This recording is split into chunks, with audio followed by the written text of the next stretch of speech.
$60 for 6 dinners this week for my family of 5. Tonight we're doing a creamy veggie soup, served with a side of bread. Dice up half of an onion. Save your scraps in a container or a bag and keep it in your freezer so that you can make your own broth later.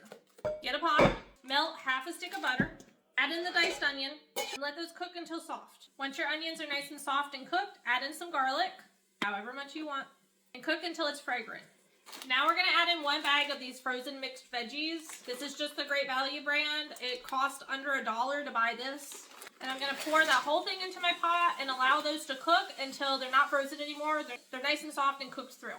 Once your veggies are cooked, pour in 2 cups of chicken broth. I'm using homemade chicken broth. That's gonna cut down on the cost a lot. Making homemade chicken broth is very simple. It's very cheap. So much better for you. I highly recommend making your own broth if you're not already. And pour in 2 cups of water. At this point, I'm gonna season it. You season with whatever you wanna season with. I'm gonna season with some chicken bouillon, onion powder, garlic powder, some Kinder's Buttery Steakhouse, black pepper. I'm gonna do a decent amount. I like a lot of black pepper in this. And some salt to taste.